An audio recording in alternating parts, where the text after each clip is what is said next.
So the dominant frequency for a lot is steel. The action dynamics is introvert, so they'd always go to the numbers rather than to the people to sort of get to make a decision or get to a conclusion. Thinking dynamics, they're intuitive and they're also sensory.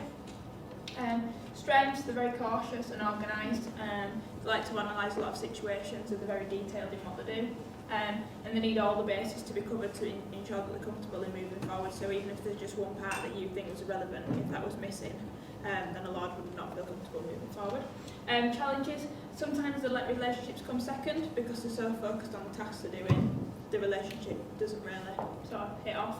And it's obviously linked to that, they've got a little patience with being like social and small talk. They'd rather just somebody tell them what needs to be done and crack on and do it. Can get caught up in data and miss the bigger picture. So once they get the data, they get that stuck into it that occasionally they could miss something that was right in front of them that you might see as really obvious. And occasionally can be seen to miss deadlines to get it right, which kind of contradicts itself with the being organised. But like earlier when I was like writing on the sheet still because I just wanted it to be right. Oh, so you experienced that, you experienced the contradiction. That's wonderful. Well, if you'd have said that before, I'd have said I'd never miss a deadline, but then in that respect it's only small. And the best roles and activity, so for the workplace, things like finance, any sort of data analysis, any detailed operations, so if you've got any systems or anything that you need following. Compliance, they'll do exactly sort of what told to do, and anything requiring accuracy. That was the C word that we used. Nerdy. On the other side it was an F word, on this side is a C word. And because of how detailed and cautious they are, like to be in control, because they obviously believe that they've got all the right information to be able to make a good decision, whereas somebody like a creator or a star would sort of just be running with sort of a bit blind, they won't really be having it. Really good at proofreading, because they're detailed enough to pick out any mistakes that have been made, and sort of detailed analysis or reporting, so that's sort of things they really enjoy. Worst roles or activities, managing people, creating or marketing, down the marketing side, down into actually creating the actual marketing. So if you ask me, for instance, to put it into the leaflet that you'd already designed, that'd be fine, because we could do that in 2 minutes. But if you ask me to design the leaflet, it'd take me hours to get going. You see, this is a great example of one activity that looks like it's the same, but it's very different. Yeah. Public speaking probably wouldn't be the main strength if you come from natural. I've just had to do a lot of it. And then designing, like anything design based. If somebody gives me the start, I can always get going. But if I have like a blank sheet of paper, I could literally sit there for hours looking at it and have no idea. Whereas if I get given an idea, then I can just run with it and do it on my own. Value they add. They're good at helping with execution, so especially things around like data, finance, getting spreadsheets and things sorted, you can rely on them to do that. And they're methodical in the way in which they work. So usually what I tend to find is Haley comes up with the ideas, and I'm always in the background saying, well, how are we going to do it? How are we going to get that? It's like the idea's there, but how are we going to get it? Yeah, that's the question. You see the question, how? So how are we going to do that? And then, Who cares? But we are going to do it anyway. really good at detail, and then again controlling, so if you need something to sort of be done in a certain order for a certain time, then that sort of person would be good to lead that. And another one was John D. Rockefeller, which you chose, didn't you, was quite a... Yeah. Yeah, can you say a little bit more about that? Because he's a good example. Yeah, the little bit that I know about him is that he definitely ran the company through data.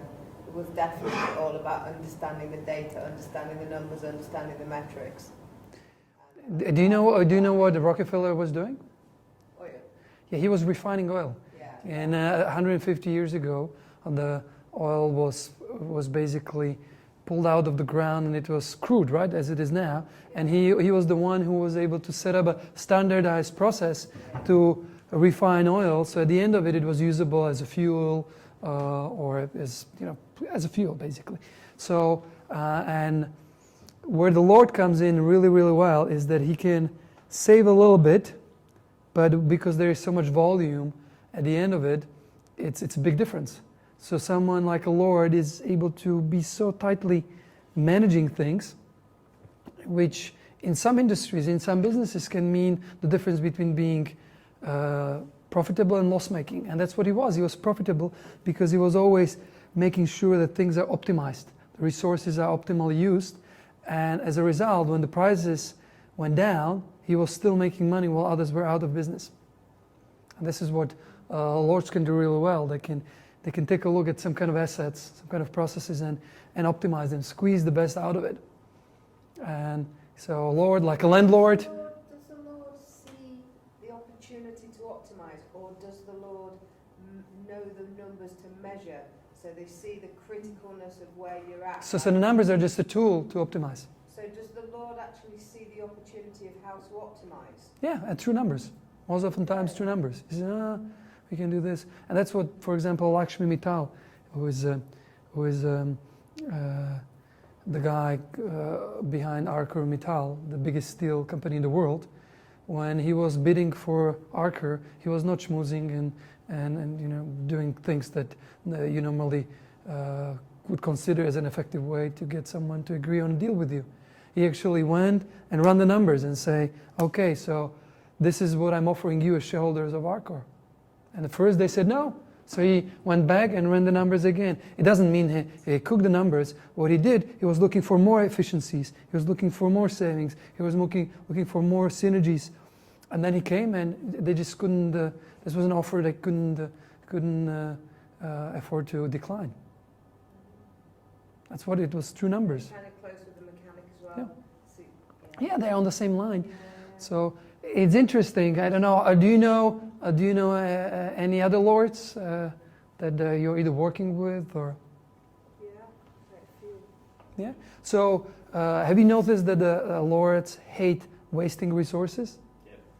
Like Number one thing on my business partner's list of things she hates is wasting anything.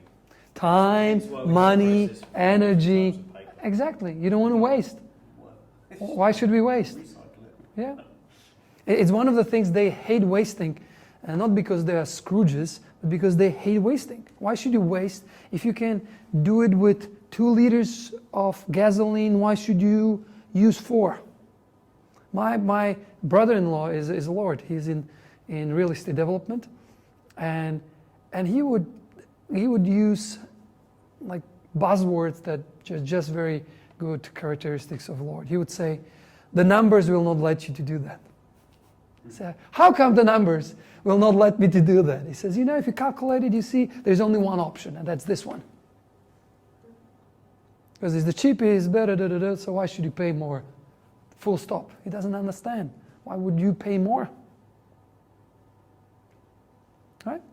He would save on nappies. So they run out of nappies. He says, hold on, I can buy it on internet. It's €1 cheaper per pack. But I need them now, says his wife. No, it will be here tomorrow afternoon. But it will save.